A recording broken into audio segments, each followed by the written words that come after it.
Hey, welcome back to my channel.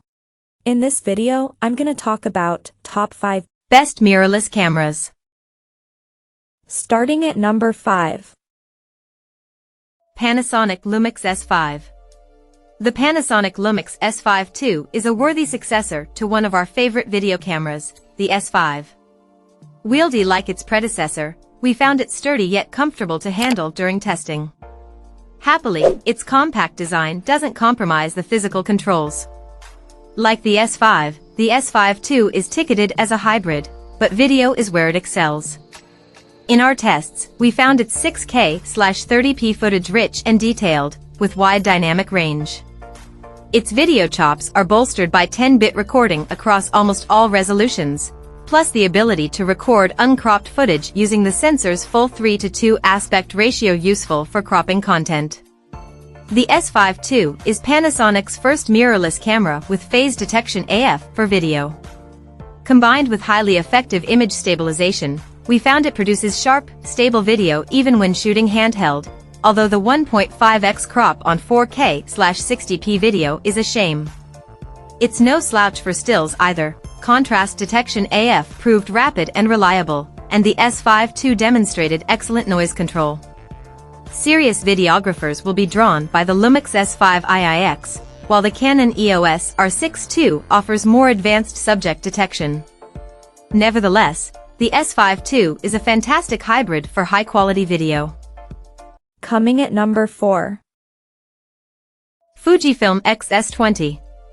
Taking all that made the XS10 one of our favorite mirrorless hybrids, the Fujifilm XS20 adds beginner-friendly features while still satisfying advanced users. Adopting the balanced body of the XS10, it handles comfortably.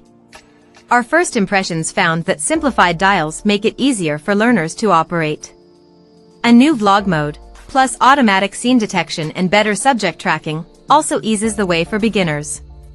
By inheriting the 26.1 MP X-Trans CMOS 4 sensor from the XS10 and XT4, the XS20 benefits from a proven imaging system, while Fuji's latest X Processor 5 works efficiently with the bigger battery to extend longevity. The XS20 enhances things further by offering 6K/30p 4:2:2 10-bit internal video recording, which is more than most casual content creators will need. We think many beginners will be wary of its increased price tag, with the XS10 still available for less. We also wish that Fuji had weather-sealed the XS20. All the same, with a generous feature set, including in-body image stabilization that worked well for handheld shooting in our review, the result is a very capable all-rounder for both stills and video. At number 3. Olympus OMD-E. On paper, the EM10 IV is an easy camera to overlook. But in reality, it's one of the best cameras for beginners who are mainly focused on stills rather than video. It might lack advanced features such as phase detection autofocus or a microphone input, but it ticks all of the key boxes for beginners. A compact body and approachable button layout make it an accessible upgrade for smartphone photographers, as do Wi-Fi and Bluetooth connectivity. In our tests, we found that the 20.3 MP sensor to be plenty capable enough to capture consistently attractive images, while in-body image stabilization works a treat for shooting snaps at slower shutter speeds. The 121-point contrast detection autofocus won't make headlines, but it does a decent job of consistently tracking faces and eyes. Add classic styling to the mix, plus a handy flip-down touchscreen and an advanced photo mode that makes it easy to experiment with complex techniques, and the Mark IV proves itself a well-rounded beginner mirrorless option. Number 2 of my list. Anon EOS R7. The Canon EOS R7 is like one of the camera giant's full-frame EOS R cameras, only with a smaller APS-C sensor. For the price, it's impressively powerful, particularly if you're a fan of shooting wildlife or sports scenes. That's because it boasts 15 frames per second burst speeds, or 30 frames per second if you switch to the electronic shutter. Our tests found that the EOS R7 can indeed hit these speeds, though you don't get the deep buffers found on full-frame siblings like the EOS R6, so it can't sustain those speeds for quite as long. Beyond rattling off frames of speeding animals, The EOS R7 offers comfortable handling, Canon's latest subject tracking autofocus system and dual UHS-2 card slots, making it a camera that will also tempt pro EOS R series fans as a second body. The only downside?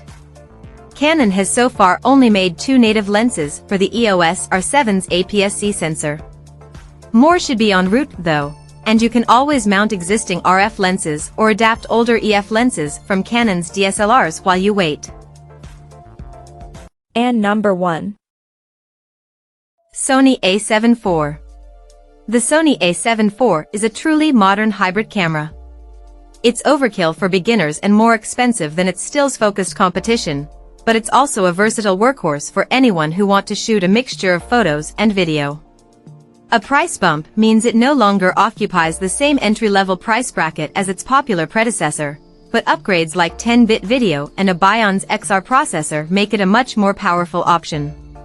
In our tests, we found the A7 IV to have class-leading autofocus skills, although Sony has since launched the pricier A7 IV with its new AI autofocus chip and improved subject detection, plus a seemingly endless buffer depth, which means the camera can almost indefinitely maintain its maximum burst speeds without any slowdown.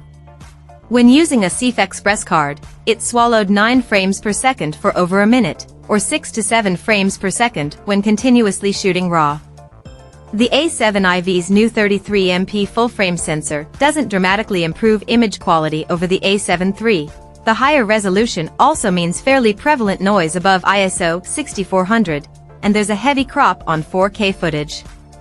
But as a complete package, the Sony A7 IV is a solid all-rounder which could be the only mirrorless camera you'll ever need. Check out this video description for latest price and more informations. Thank you for watching this video. Please subscribe and stay tuned.